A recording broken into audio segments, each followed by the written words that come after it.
I am content, I am comfortable, I am at peace, and you should be too. What does it mean to belong somewhere? On Tuesdays and Thursdays, I belong in the class of storytelling for social justice from 5:25 to 6:40 p.m. on Tuesdays and Thursdays. But what does it mean to really feel like you belong somewhere?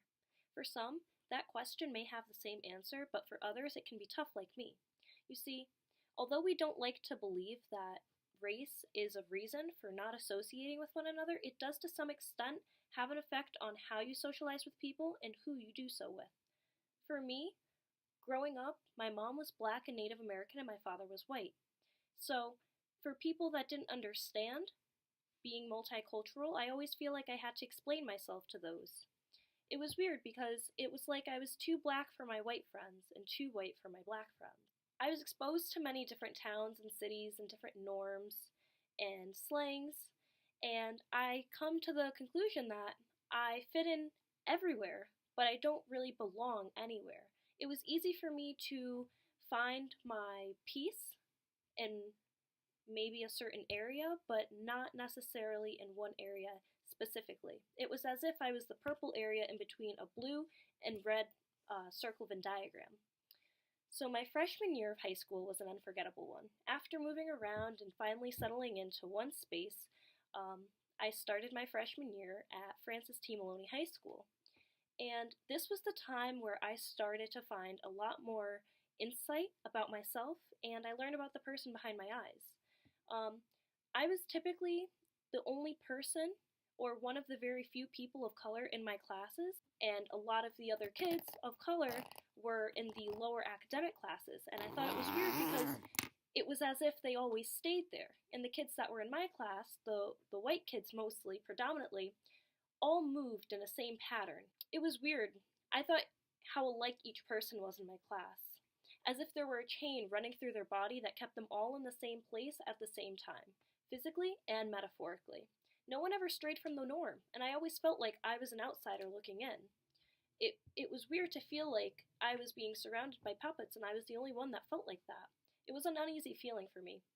My fifth period class was the lunch period, so we would all move together at the same time and we'd all go to the cafeteria. So I started to become good friends with a group of girls, and we eventually started to text more, hang out after school, make jokes and memories, and it really started to feel like I was becoming a part of something, like I belonged somewhere. It started to feel like I had a spot on a team. Um, I wasn't sure what I was getting myself into because I didn't know what a clique was. And for my two older sisters who also went to high school before me, they couldn't give me advice on that because they went to two different technical high schools where their experience was much different than mine. So I really had to feel it out. So over the time lapse of becoming friends with them and really getting close with them, they got mad at a girl named Judy because she told one person out of the group something about her life that she didn't share with the rest of the people. And so the rest of the group got mad at her because they felt like, there should be no secrets within the group. And I was not aware of this until it started to affect me. And so the weekend after the fight happened, Judy had a bonfire and she invited me, and I went. And the next day, the girls found out that I was at the bonfire and they were not invited, so they started to feel like they also had something against me, but I had nothing to do with anything. And so I'm not necessarily the one about drama, so I removed myself. By sophomore year, I was really confused because I didn't know who my real friends were, and I did make some good relationships along the way up to that point, but it felt like I lost something good. It felt like I lost a spot on a team, and I didn't understand why. And so, over the course of sophomore year, the girls I once started to know by freshman year started to transform themselves into something they wanted to be viewed as rather than who they were. And it was a really weird feeling for me to be looking in on the outside again, because I once knew them, but they weren't who they were meant to be. They did everything together, they were rarely seen alone, they became popular and snobby, and they just became too good for anyone. They wanted to feel accepted, and I thought that was weird because the only person you should want acceptance from is yourself.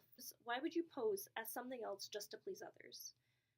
I always had the knowledge about myself that no matter what people think of me, I was always going to stay true to myself and stand up for what I believed in. And being mixed, of course, helped me with this discovery, because what set them apart at this point wasn't skin color, but rather my need to not conform, and I found out that I'm a very independent kind of person. I was actually opposed to following the in, because I like to do things my own way, and I discovered how much of a leader I was because of it. I wanted to stand on my own, and others would have to accept that, whether they agreed with it or not, or they could just leave, or I would leave, that's fine. So by the time, senior year comes along, I discover a whole plethora of insights about myself and how I act in social areas of my life. And I was really excited to apply to Ithaca College, and that's where I am today. By the first couple of weeks of school, I started to notice the same patterns from high school that were starting.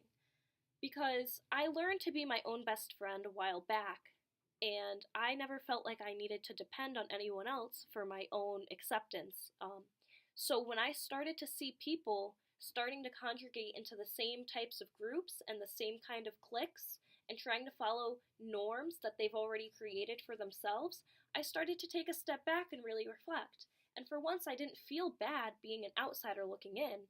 I actually felt empowered to see what it's come down to, and it really has given me that insight to better understand how society works and how people do tend to follow groups. And I don't think that's good necessarily. It's not good because when you start to follow groups, you really close out the rest of the world. And so for me, when I was black, well, because I'm black and white, I was able to see both sides of the spectrum evenly. And so when people follow the group, they typically follow the group of people who they associate best with, disregarding the other side of the groups. And actually, there's many groups. Everyone sticks within their group because that's all they know.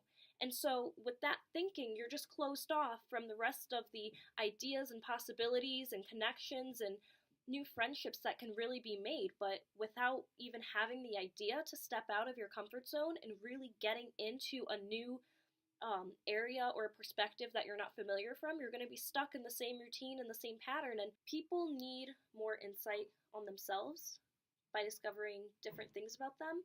I think people need to break away from being in groups. I think being in a group is doing more hurt than good. When I thought I lost my spot on the team when I was becoming a part of a clique, I think it was the best thing that's happened to me, because it really made me self-reflect and be able to lean on myself and do things on my own. And when people form groups, they typically tend to follow whatever the group says without giving any kind of interest in what they would have done differently if they were by themselves.